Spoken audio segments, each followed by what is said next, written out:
بسم اللہ الرحمن الرحیم۔ السلام علیکم ناظرین، آج ہم جملہ فعلیہ کے بارے میں جاننے کی کوشش کریں گے۔ جملہ فعلیہ وہ جملے ہوتے ہیں جو فعل سے اپنا آغاز کرتے ہیں، اور جملہ اسمیہ وہ جملے ہوتے ہیں جو کہ اسم سے یا فاعل سے اپنا آغاز کرتے ہیں۔ تو فعل کیا ہوتا ہے؟ یعنی عام ترتیب میں فعل جو ہے وہ کبھی جملے سے پہلے نہیں آتا، بے شک آپ اردو زبان سیکھیں یا انگریزی سیکھیں، لیکن عربی زبان میں جو جملہ ہے وہ فعل سے بھی شروع ہو سکتا ہے، اور فاعل جو ہے وہ فعل کے بعد آئے گا۔ یعنی فاعل کا مطلب ہے جو کام کرنے والا ہوتا ہے، اس کو فاعل بولتے ہیں۔ فاعل کی ضمیر دو طریقے سے آ سکتی ہے، ایک اس کے ساتھ ضم ہو کے آ سکتی ہے، اور ایک اس کے ساتھ فاصلے کے ساتھ ضمیر آ سکتا ہے۔ اور اگر تو وہ فاصلے کے ساتھ آئے گی تو پھر اس کے اوپر دمہ ہوگا، یعنی حالت رفع میں ہوگی۔ اور اسی طرح جو مفعول ہوتا ہے ناظرین جملے میں، ایسا اسم جس پہ کہ کام ہو، جس پہ فعل واقع ہو، اس کو مفعول کہتے ہیں۔ اور مفعول ہمیشہ حالت نصب میں ہوتا ہے، یعنی اس کے آخری حرف کے اوپر فتح ہوتی ہے۔ ہاں، ایک بات ہے کہ اگر اس سے پہلے کوئی حرف جارہ آ جائے تو پھر یقیناً وہ کسرہ میں چلا جائے گا اور حالت جارہ میں چلا جائے گا۔ ہم چند ایک مثالیں ناظرین دیکھتے ہیں کہ عربی زبان کے وہ جملے یا قرآن حکیم کی وہ آیات جو کہ شروع ہوتی ہیں فعل سے، یعنی کہ وہ جملہ فعلیہ ہیں۔ مثلا خلقہ، اس نے پیدا کیا، خلق الانسان من علق، یعنی اس نے پیدا کیا انسان کو ایک چپکنے والے مادے سے، یعنی ایک جڑنے والے چپکنے والے مادے سے انسان کو پیدا کیا، تو خلقہ سے۔ اب دیکھیں بلیو کلر میں آپ کو رنگ دیا گیا ہے تاکہ آپ دیکھ سکیں کہ فعل ہے اور یہ جملہ فعلیہ ہوگا۔ اچھا، اس کے بعد راکبہ، راکبہ کہتے ہیں سوار ہونے کو۔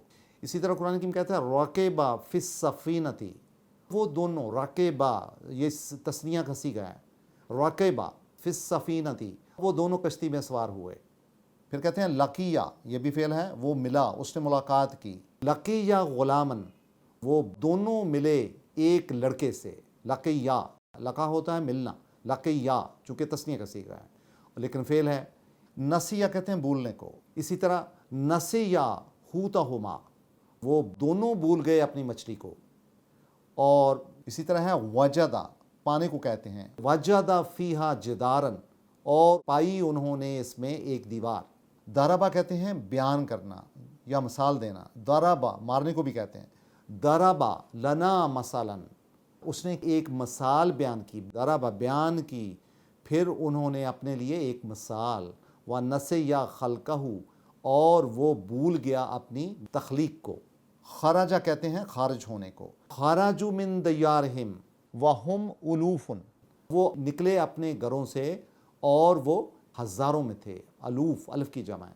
اور پھر ہے دخل، داخل ہونا، دخل جنتہ وہو ظالم لنفسہ، وہ داخل ہوا اپنے باغ میں اور وہ اپنے نفس پہ ظلم کرنے والا تھا۔ اس میں دیکھو ظالم فاعل ہے، دخل فعل ہے، اور چونکہ فعل ہی جملے کے شروع میں آیا ہے تو یہ جملہ فعلیہ ہے۔ اور سمع کہتے ہیں سننے کو۔ سمینا قرآناً عجبا، سورہ جن میں ہے، سنا ہم نے قرآن کو جو کہ ایک عجیب سماعت تھی۔ اور اسی طرح ہے جعل، یعنی بنانا۔ وَجَعَلْنَا السَّمَاءَ سَقْفًا مَحْفُوظًا وَهُمْ عَنْ آیَاتِهَا مُورِدُونَ، اور ہم نے بنا دیا آسمان کو ایک محفوظ چھت، اور اسی کی نشانیوں سے یہ منہ موڑتے ہیں۔ پھر جعلنا سے ہے وَجَعَلْنَا اللَّيْلَ وَالنَّهَارَ آیَاتَيْنِ، اور ہم نے بنا دیا رات اور دن کو دو نشانیاں۔ اور پھر ہے وَجَعَلْنَا جَهَنَّمَ لِلْكَافِرِينَ حَصِيرًا، اور ہم نے بنایا کافرین کے لیے جہنم کو ایک قید خانہ۔ اور رفع کہتے ہیں ناظرین اٹھانے کو، بلند کرنے کو۔ وَرَفَعْنَا لَكَ ذِكْرَكَ، اور ہم نے بلند کر دیا تیرے ہی لیے تیرے ذکر کو۔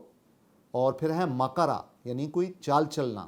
مکروا وَمَكَرَ اللَّهُ، انہوں نے چال چلی اور پھر اللہ تعالیٰ کی ذات نے بھی چال چلی۔ تو وَاللَّهُ خَيْرُ الْمَاكِرِينَ، اور یقیناً اللہ تعالیٰ کی ذات جو ہے وہ اپنی چال میں بہت ہی اعلیٰ ہے، اعلیٰ ترین ہے، خیر الماکرین۔ اسی طرح قاتلہ، قتل کرنا۔ وَقَتَلَ دَاؤُدَ جالوتا، دیکھو فعل سے شروع ہوا، بلیو کلر، داؤد نے جالوت کو قتل کیا۔ اس میں داؤد فاعل ہے، جالوت مفعول ہے۔ اب دیکھیں داؤد جو ہے وہ حالت رفع، جالوت جو ہے وہ حالت نصب میں ہے۔